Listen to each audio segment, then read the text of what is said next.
And the haters gonna hate, baby. I'm just gonna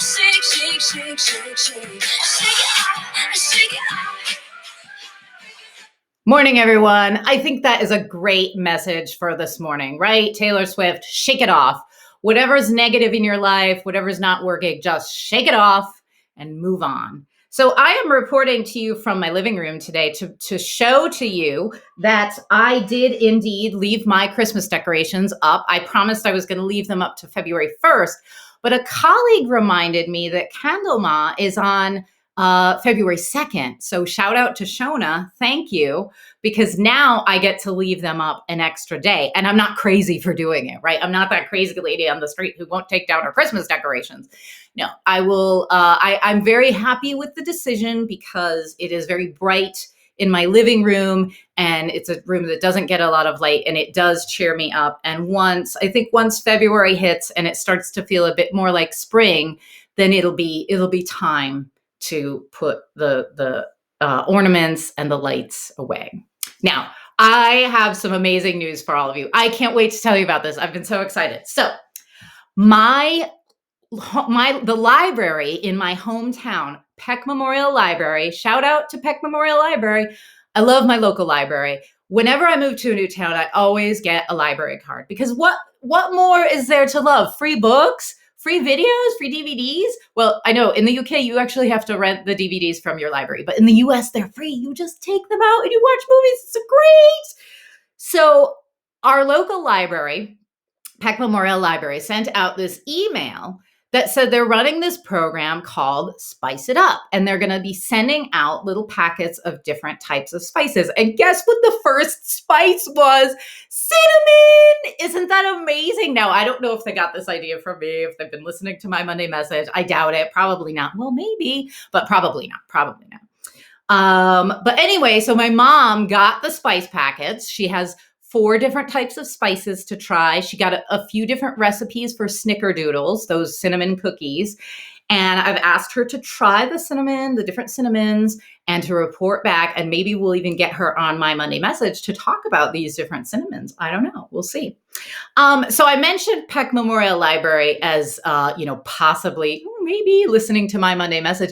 I do know that there are several retired teachers from Connecticut, I think from New Britain, listening to my Monday message. And I just wanted to give all of you a shout out because, from one teacher to another. And I worked as a substitute teacher in New Britain public schools. So, we have a kinship there. So thank you for listening. It's so nice to have you here.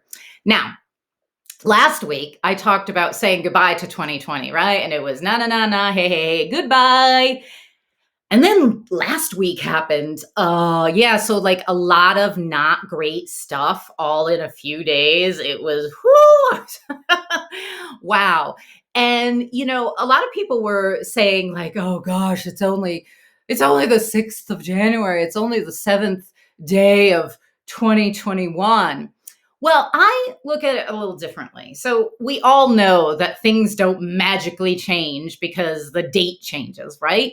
There's a little bit of seepage. There's a little bit of spillage. Just like as an art historian, I know that the Renaissance era didn't just magically end on a certain day and the next style or era begin, right? So there's some bleeding that happens between time periods. And I think this is just 2020, spilling in just a little bit into 2021, right? So I look at it as, come on, it's only the 6th day. Well, last week, come on, it's only the 6th day of January. I mean, we have time, right?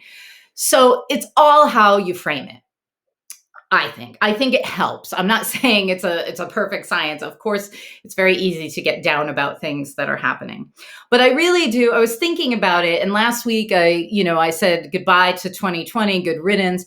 And I want to walk back that comment just a little bit because I think that I know there was a lot of suffering in 2020, and I do not diminish that by any means. We lost lives, we lost jobs, we lost a lot of things.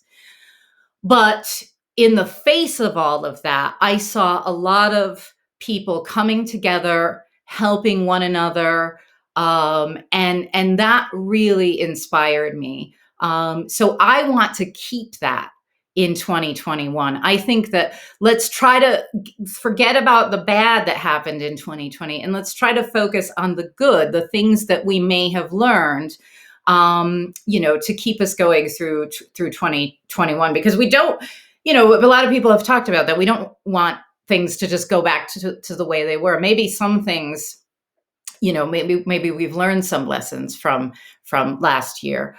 And I think that the key right now is to, as I said last week, is to find the things that you like and try to do them. We do have extra time on our hands because we can't go to the store, we can't go to grocery shopping, yes, but we can't go shopping, we can't go to the mall, we can't go to the theater, to the movies, to the pub, right? So let's fill that space, that time, with things we like doing. So just now I got back from my morning walk. I've been trying to walk as much as possible and exercise as much as possible, the things that I like to do. When I'm walking, my mind is elsewhere. I'm not thinking about all the problems. It's, and I'm out in the fresh air and the sunshine. That's me. Maybe there's something else that you like to do. And I think the key is to try to find that thing and to do it, because we do have a lot of time. The last thing I want to say is, for all of the students at the university, I want you to remember that we are all here for you. We are working round the clock pretty much since last March to make sure that you're taken care of, you're looked after, that your experience in your studies is as good as it can possibly be, that you get through the semester in one piece, that we all do. And so if you feel like you're not getting that, that's not happening, get in touch with us, get in touch with your tutor, your course coordinator, someone, get in touch with me. I'm happy to help in whatever way I can. So, and I said that was the last thing, but the very last thing is sunset tonight where I live is 3:55 p.m. That's almost 4 o'clock. Like next week, it'll be 4 o'clock. Oh, it's so wonderful. I can so feel the difference with the sunlight. It's really great. So let's hold on to that. Let's have a great week. Positive vibes only. Okay, take care, everyone. And don't forget the cinnamon. Bye.